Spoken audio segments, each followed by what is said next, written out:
Okay, so as you can tell, it's a little bit later in the day, um, about 8 p.m., and I'm hoping that this phone doesn't fall off the driver wheel. It's kind of slipping there a bit, but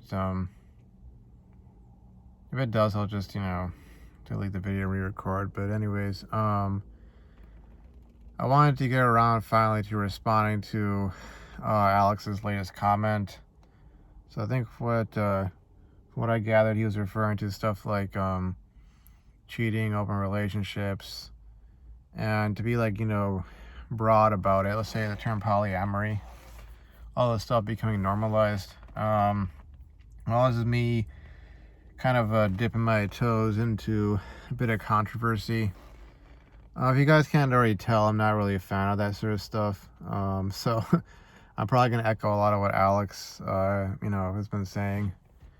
Um, but I think a lot of it.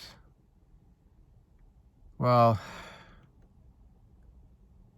a lot of those topics or issues, people talking about this stuff now and becoming normalized. Well, a lot of it has to do with people thinking, you've probably heard this saying before. I know, it's kind of a common expression, but people thinking the grass is greener on the other side. They think that they're gonna like find somebody else who, really like lights their fire, or gets them all fired up, or as the expression would go, revs their engine, so to speak. But I think in the back of their mind, and like, I want to be fair, this is not like necessarily a guys versus girls sort of thing. I think that it's become more and more common that it's the guy being put on the back burner and the woman's kind of like, sort of like looking for better options, while she kind of keeps him there as sort of a guaranteed deposit or so, sort of a safety net. But man, the fact that, see, now stuff is being discussed, you hear these terms going on, being used, whether it's in, these major media outlets, they're, talking about it, or it's, on social media or wherever. Truth is, I kind of feel like this stuff is sort of always been happening to one extent or another. It might not have been to the extent that we're seeing nowadays, but, there's reasons why they had terms like playing the field, or keeping your options open, or not putting all your eggs in one basket. Back in the day, like 30, 40, 50, maybe even, geez, what would be like 60 or even 70 years ago, they had terms like that. They're more like polite ways of talking about this sort of stuff, and practicing it, but I think also that, because of different factors, and I think I've already discussed some of these factors, folks were kind of forced by circumstance and potential consequences to essentially like, go all in, commit, double down, sign on the dotted line, commit to one person, relatively early on. I mean, I'm sure there were folks who, quote unquote, dated around, even back like in the 50s, let's say the idyllic 50s. But not only probably was your pool of potential, mates a lot smaller, but there were the consequences, let's say, developing a reputation, burning too many bridges, that sort of thing. And I think there's a lot more pressure to like, commit earlier on. In part probably because, people didn't live as long, and maybe there was just like, a societal understanding, gained from generations of experience, hence based in reality, that you really can't be holding out until your late 20s, early 30s, mid 30s, late 30s, your 40s, to find the one, or find that, let's say that rich billionaire who's 6'4", has a six pack, says all the right things, tells all the right jokes, makes you feel a certain way. Or, conversely, to hold out into your, 40s or 50s and to find that bodacious babe who's got, all the right looks and, really, um, really knows how to, like, turn you on, turn you up, make you feel the way you want to feel, that sort of thing. It was like, okay, you know, okay, I don't know, it's okay, buddy, or okay, girl, like you're getting there age wise. You need to like make up your mind, that sort of deal. So a lot of it really just is that whether you want to call it open relationships, polyamory, um, cheating, it's like this idea of like I can do better. I can find, someone better, elsewhere, or it's, you know, the individual in question wanting to have it both ways, have their cake and eat it too. It's kind of like the girl wanting to have the exciting, fun guy who doesn't give a crap, has no cares in the world.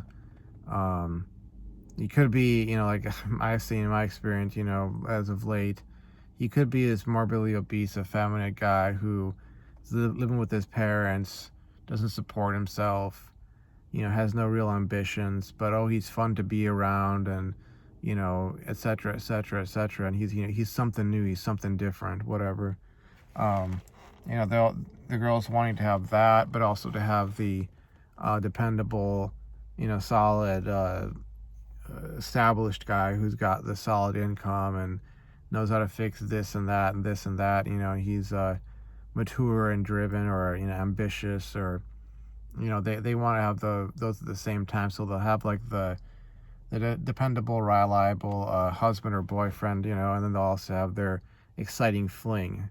And that's in the case of the girls. In the case of the guys, it's almost like wanting to have that dependable, reliable wife who's the mother of your children, and cooks you 3 hot meals a day, and gives you a neck massage, back massage when you get home from work, and listens to you talk about your day, and supports you in every possible way, and helps you manage the family, the finances or whatever. It doesn't, and at the very least doesn't like cause you a bunch of headaches, is loyal to you, never cheats on you, isn't cheating on you with the milkman or with some ex-convict who now works at a gas station or whatever, or the uh, fat, effeminate guy at work. She's not cheating on you with that guy, but at the same time, the guy also wanting to have his hot fling with some hot young thing on the side.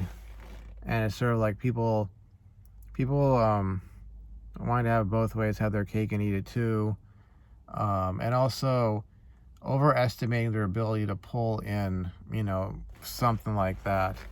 It's almost like, and I know Rollo's used this analogy as imagery of, like being at a casino, and like, okay, you in this case, he talks about the women doing this, but, particularly, let's say a girl going around like with her, her stack of cash or her chips, and wanting to bet on this, bet on that, and essentially expending all of her, her,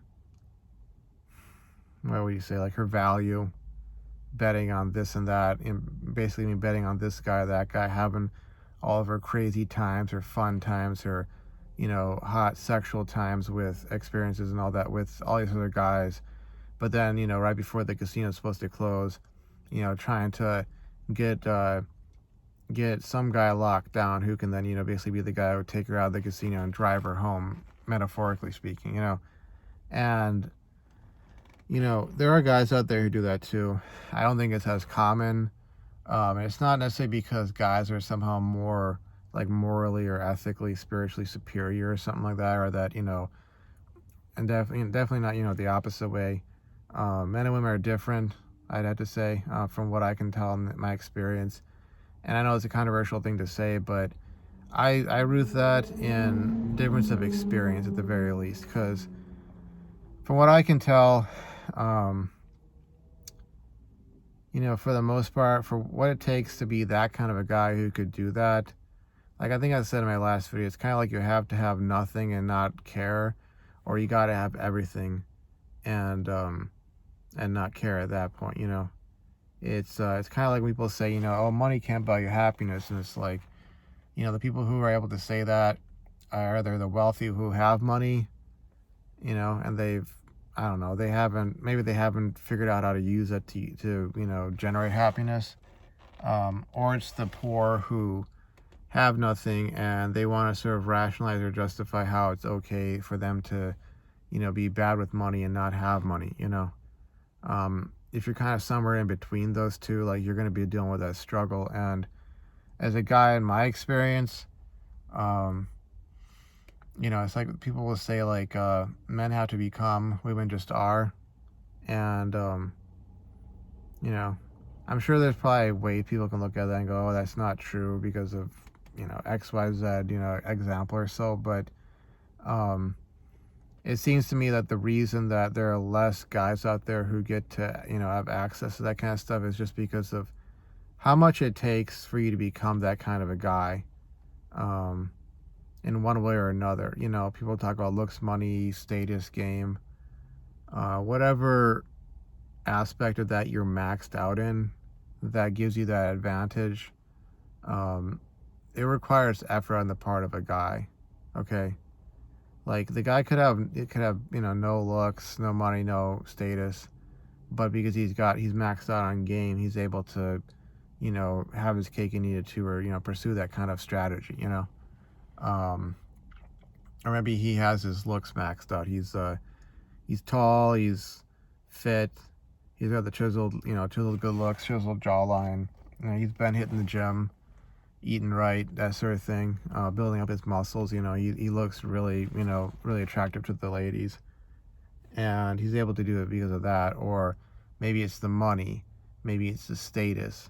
Somehow, some way, that guy's had to make that kind of effort to get to that level to be able to accomplish that. Um, and it's not, at least, you know, again, you know, I'm looking at this subjectively, trying to answer these questions, trying to comment on this. You know, everybody is entitled to their own opinion, and I'm not going to sit here and try to say this is the, you know, absolute 150%, 100%, you know, objective truth.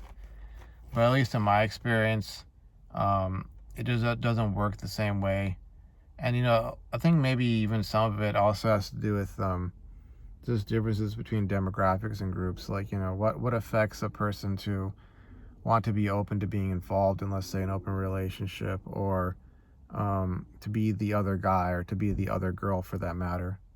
But yeah, ultimately, it does boil down to that sort of thinking you can do better, being told you can do better. You know, having a society that, like, or a culture or an environment that, you know, sort of operates as part of a feedback loop, encouraging you to continually, like, look for better, look for better, look for better. You know, life in general, you know, shouldn't be quote unquote boring or humdrum or routine. You know, like, there's always some excitement out there, and if you're not getting it, you better go and looking for it.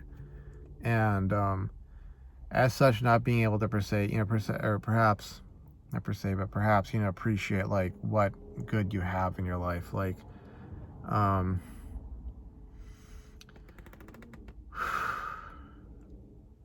like, I'll give an example from my own life. Um, you know, this last time with my dad having a stroke, it's sort of like it took the possibility of losing my dad for my mom in particular, my sister secondary to that, to really be able to appreciate what they've had in, you know, him as a man. And it's almost like with a lot of people in general, it seems like they have to, you know, sadly enough, lose it or almost lose whatever they have in order for them to appreciate it. Now, some people are able to do a nice cost-benefit analysis and go, no, I'm not gonna, you know, dick around, I'm not gonna mess around, I'm gonna stick with what I got.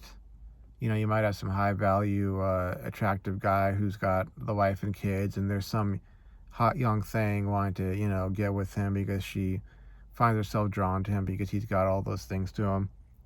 and he's like, nah, I'm not gonna go for that, and maybe it's not even like oh, I'm madly in love with my wife or my kids or whatever, but it's more like man, she's nice and hot, she's rare and ready to go, but if I go do that, eventually I'm gonna get caught sooner or later, and it's gonna mean a messy divorce and losing access to my kids and losing all my assets and my money and the trauma, the fact that I'll have to even just be sitting down with a divorce lawyer and going to a court of law, and nah, it's not worth it. Not worth it. Not gonna go do that. Or maybe it's like maybe it's in the woman's case, like she goes, it's not worth it. This guy might be really ready to go. He might be suave and debonair and good looking and all this sort of stuff, but she realizes she loves her husband, she loves the life she has, she doesn't want to lose her kids, she doesn't want to betray them or damage them in some way, or have that sort of like have that sort of relationship she had with them damaged to the extent that they look at her and they're like, you destroyed our life, you destroyed our family, all because of some guy you wanted to have a fling with, that sort of thing. um and they do sort of that cost benefit analysis and they realize that. But with a lot of people, I kind of feel like it's almost like, and and I say this understanding that a lot of times when this does happen, even if they learn their lesson, it's kind of like too little too late, but it's almost like they have to come close to losing it or lose it entirely, and then it's like, oh, they realize what they had. um and again, like redoing like my last video, um it's like so many of us, we like live in a world that's like free of consequences, you know whether you want to say that we've left the natural order behind, or whatever the case may be that sort of causes this sort of world free of consequences to form. But because of that, people feel like they can get away with it, or maybe there are still consequences, but they're mitigated. They're mitigated by different factors, that are at work in society, and Western society or American society. And you know as such, it's almost like they feel they're always trading up, that they're never trading down, or that yeah, it's kind of like it's worth it. And this is why, like, you say, like, oh, Alex will say, oh, maybe you've seen this stuff yourself. I've seen it from certain angles. I haven't gotten to the point with the girls I've been rejected by or mistreated by, where I've seen them sort of hit that spot in their life where they're fumbling for some sort of commitment from some sort of guy. I haven't seen that yet, where it's sort of like, okay, their choice to play the field, or to jump from guy to guy, or to lead different guys on, or to toy with guys' feelings, or see what was the best option they could get, where it's really come back to bite them in the butt. But I think I've seen that, like, within my own family to a certain extent.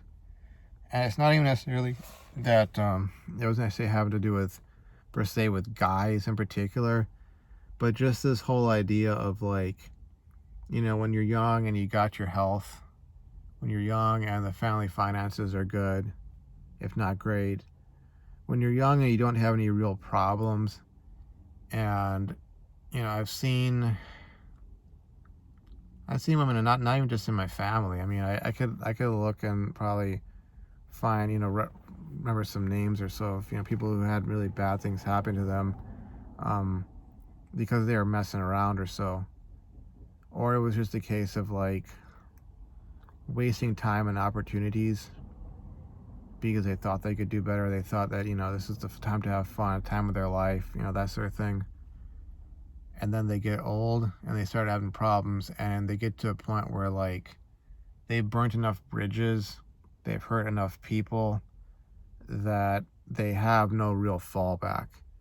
and now they're in their 30s or their late 20s, or even older. Some of them it hits them way earlier in their age, because things get really get that bad. They lose the members of their family who were the income earners, let's say, and what was once a flourishing family, raking in the cash, living the life, is now forced to face things like foreclosure, homelessness, that sort of thing. And it's like,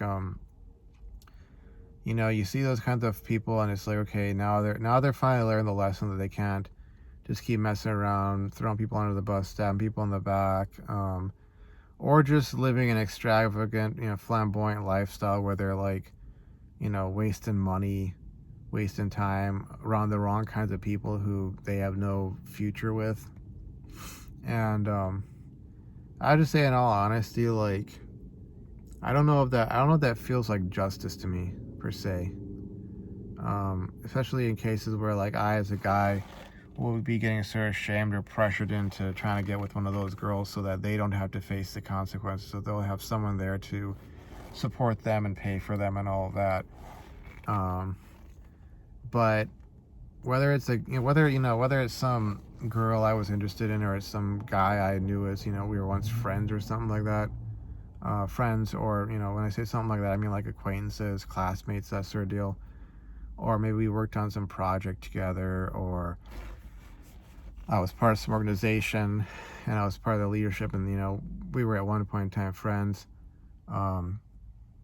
It's like when they finally like bite the bullet, I'll have to be honest with you, it's kind of like I'm not angry at them, and I'm not even feeling like vindicated necessarily, but I just kind of don't care, and that's sort of like, I think probably maybe that's the only real consequence that people have to face when they get to that point, is that if you've burnt enough bridges, you've hurt enough people, you've lied and cheated and stolen and just toyed with people, and you've gained yourself a reputation of being like, that ruthless, parasitic, lying, cheating, stealing, etc., etc.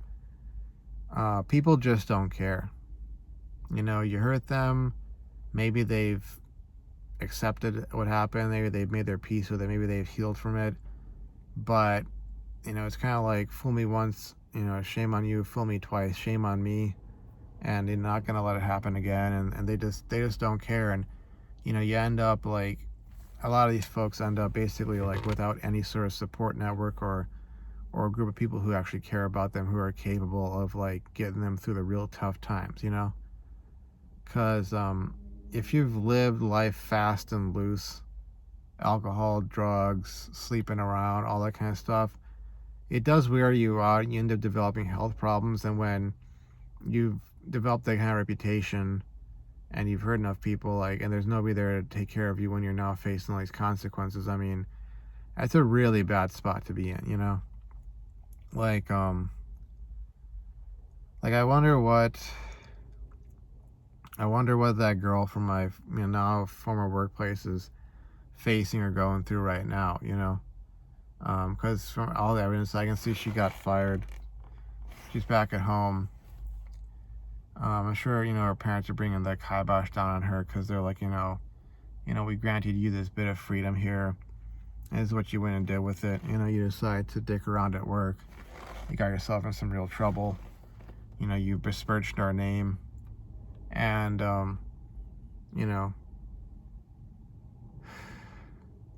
if it's not that, then they face the consequence of people just not caring about them, being forgotten.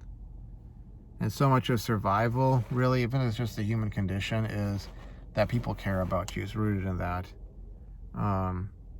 That's why, like, in the past, it was so important for people not to do this kind of stuff, because whether you were living in a village or a tribe somewhere, it was like, you had to have that network there, because there was going to come a time when you were too old, too sick, something, and, or maybe you had kids, and if you didn't have somebody in the picture who was capable and willing to protect and provide for you, or take care of you in your sickness or your old age or so, like, you were pretty much screwed. you know? And I think eventually that does happen to a certain extent. To enough of an extent that it's not, it's not worth it to be like envious of people who are like living on welfare, or who don't, who don't work and they just kind of collect a government paycheck, or um, people who engage in those kinds of behaviors. And like I said, honestly, like I feel like this stuff has already been kind of going on for a long time. It's just that um, it was sort of not out in the open. People kept all hush hush about it, and it's like, you would know, you kind of know that, this girl or that girl, this guy or that guy, oh, they're the kind, they're dating around. Yeah, um, Sally's dating Bob, but she's also dating Jim, and she hasn't told anyone, like that sort of stuff. Um, you kind of knew that it was going on, but it was kind of like, you just didn't talk about it. It wasn't a mainstream sort of concept. Like, I'll give you an example. This is back when I was like, part of that specific religious community.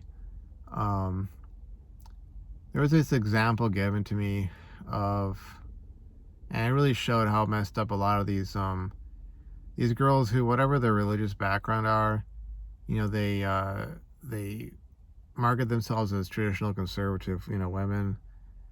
And I could give, to be fair, I could also give an example of a guy doing this sort of stuff, in a different way, but same sort of, to be fair. But this girl, headscarf wearing Muslim woman, dating 3 different guys at the same time, and I believe 2 of them were like best friends from like high school. Like, they'd grown up together, and she was dating both of those guys, plus a third guy they didn't know about. And then she like decided to like make up her mind to pick one of the guys. And I don't know if she picked one of the guys who were best friends, or she picked the third guy. But they all found out, and I don't know if the third guy decided still to marry her, or because he was like, oh, lucky me, I get her, I'm the one who gets chosen, or he was just disgusted himself, like, the hell, like, you're dating these 2 other guys and myself at the same time, and you think I'm gonna be marrying you? Like, how could I trust you as my wife if you're doing this kind of stuff already now, that sort of thing.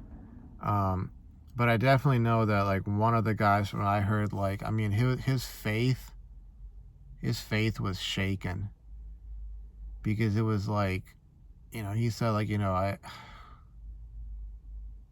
I've tried all my life to be a good man, to be a good Muslim.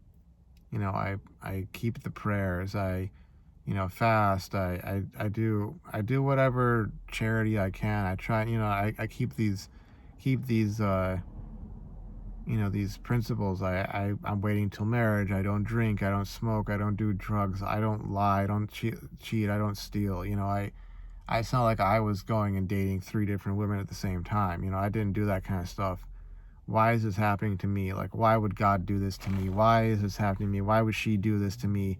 How could she treat me like this? How could she do this to myself and my best friend? Blah, blah, blah. And I don't know if he ever ended up recovering from that, that sort of that trauma. If he ever ended up getting married, if he ended up like becoming just like non-practicing, or eventually just left the religion in its entirety. But there's that example there, and it's like, it happens, and I don't necessarily even know what to say per se, because it's like, the folks who do this kind of stuff, and I don't know if saying this sort of stuff to them at all would change anything, but the folks who do this kind of stuff, like I said, they think they can get away with it. They do sort of a cost-benefit analysis. They think it's worth it. They think there's not going to be consequences. And they're only thinking about themselves, really. Talk about being selfish. They're only thinking about themselves. And, it's sort of like, man, there's a lot to unpack with it. Because you could talk about it, this stuff becomes the norm in a society, and you see the effects that it has. Like, it's started to become the norm, at least in the open sense, in Western society, in America and all that, and other parts of Western civilization. But You could talk about that, or you could look at it from a spiritual or religious perspective, because in my understanding of the religion of Islam, one of the things that you're warned against, and this is, I don't know, I sometimes wonder if people who claim to be Muslim are really are aware of this. They just kind of roll their eyes at it, or they never really were taught about this kind of stuff. They kind of got their sort of crash course in the religion, and they were never taught about this specific idea. But there's this idea that, assuming there's a day of judgment and you're standing before the Lord of everything, God, and you've lost your faith, and God's basically saying, well, you're an apostate, or you're a disbeliever, you don't have the right beliefs, basically.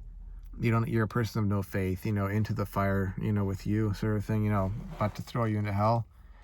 And if the reason you lost your faith, the reason you're not, a believer anymore, at that point you didn't die in a state of, faith, if that reason is because somebody from said faith, the true religion or whatever, did you wrong, and did you so much wrong, they betrayed you, they did all this horrible stuff to you, and they were portraying themselves as being religious or faithful, and giving this whole image of things, and just because they did that to you, that trauma that caused, that whole experience that caused you to lose your faith, that the idea is you could point to that person and say, this is because God supposed to being just, being inherently just, he's not going to go and throw somebody into the hellfire because they lost faith because one of these people who claimed to be a follower of him, a believer in him, did them wrong. Technically speaking, you're supposed to be able to point out that person and be like, because of what they did to me, that's why I lost faith. And then that person's spot will get switched with yours, and you'll end up going to paradise. They end up going into the hellfire to pay for their crimes because they hurt someone so bad, they betrayed them, they stabbed them in the back, they hurt them so bad that person lost their faith, which is supposed to be this greatest gift ever, that they lost that greatest gift ever because of what you did to them. And it sounds all great and all.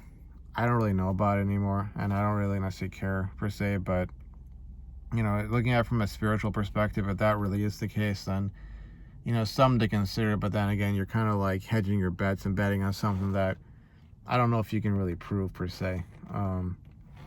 But the example, to be fair, gender wise, to give of a guy doing something similar, this guy that friend of mine from back in the day, he knew of, who was this total profligate. I mean, drinking, whoring, smoking, drugs, everything, just sleeping around, doing everything he possibly could. That was all the bad stuff. And I think he was the son of some religious scholar. So that religious scholar was able to sort of cover for him. And he had this sort of almost come to God moment where he was like, oh, I'm giving up my sins and I'm going to be pure. And they got him married to this beautiful woman who herself was religious and it was genuinely spiritual and religious. We're talking waiting till marriage, no drinking, no drugs, nothing. And they got those two married. And this is during a time when, this friend of mine and I, we were struggling to find some woman, individually, respectively, to get married to, and it was gee,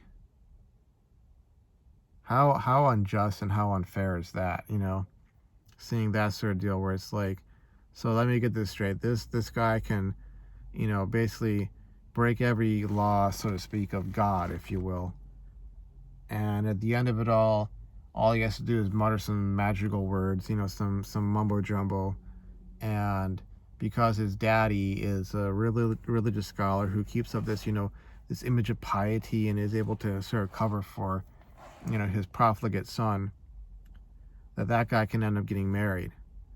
And not getting married because, well, I want to do things the right way. I want to do things the spiritually righteous way of, well, God says, don't have sex outside of marriage. Okay, you have these desires. How do you fulfill them? Get married.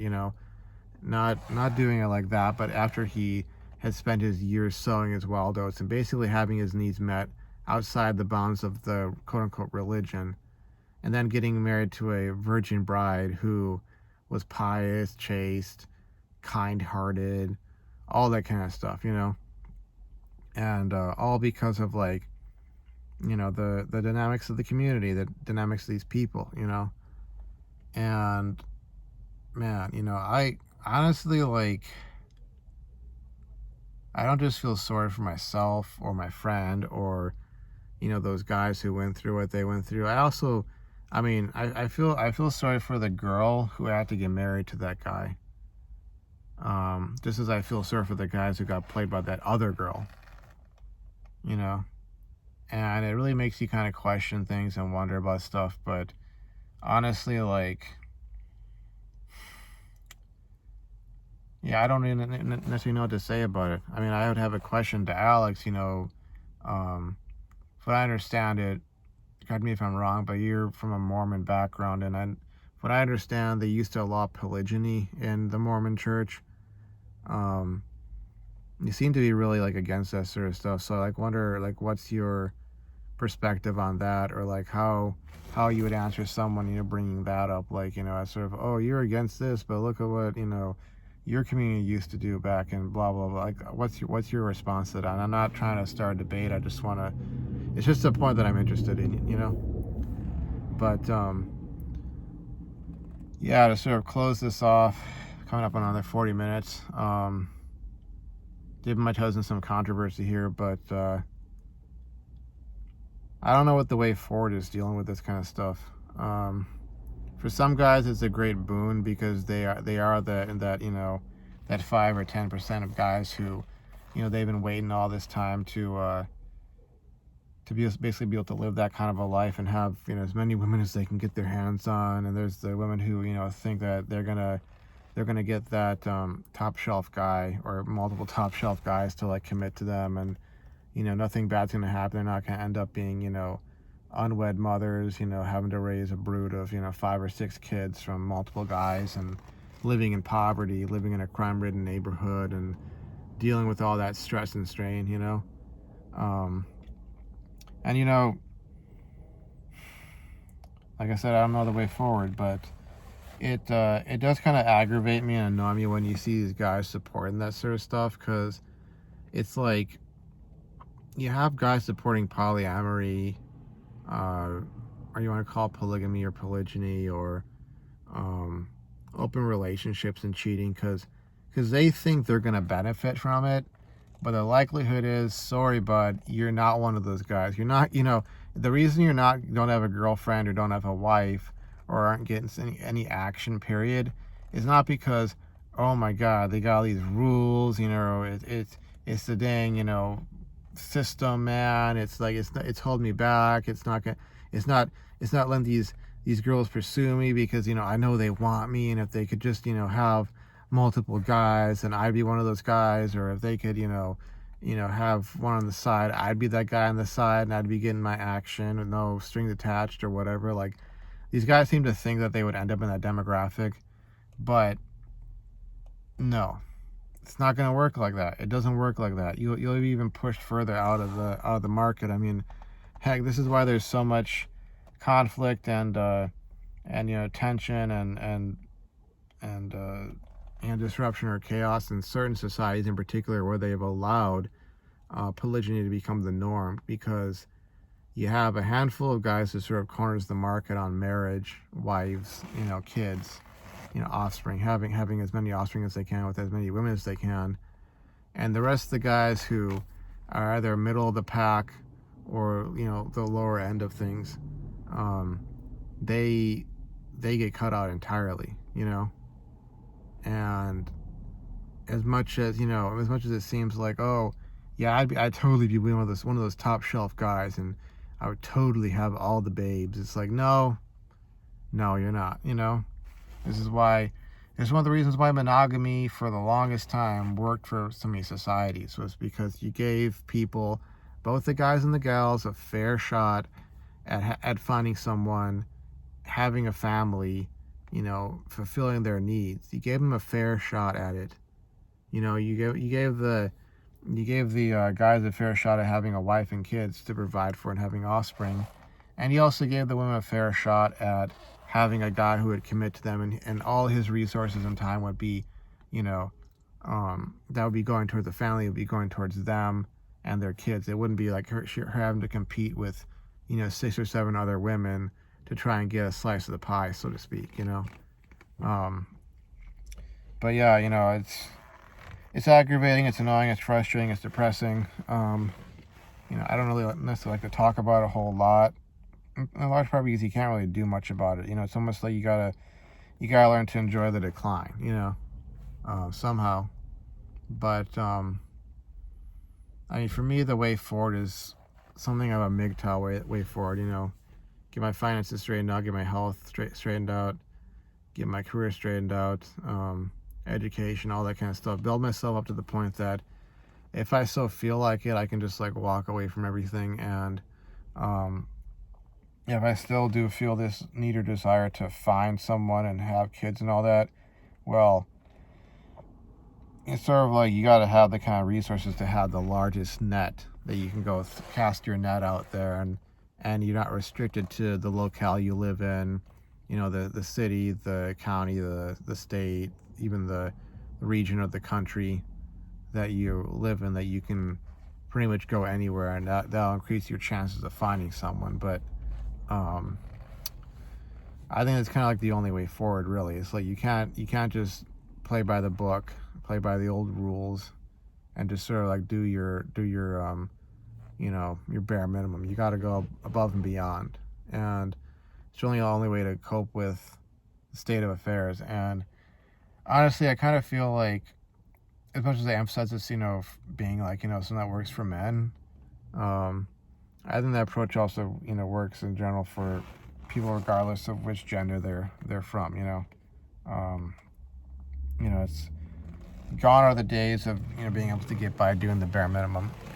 Either you're a top shelf person, or you're kind of SOL, you know. So anyways, that's my response video to that. Dip my toes in a little bit of controversy. Again, I'm not trying to offend anybody out there. You know, you can have your opinions as you wish. And no, I don't hate women. I'm not sitting here, you know, boiling over with hatred or anger. Just my perspective as a 34-year-old guy who's seen a few things, you know, along the path of my life. So anyways, I'm gonna head back home and get on with some other stuff. So I'll see you folks around. Thanks for watching, and bye-bye.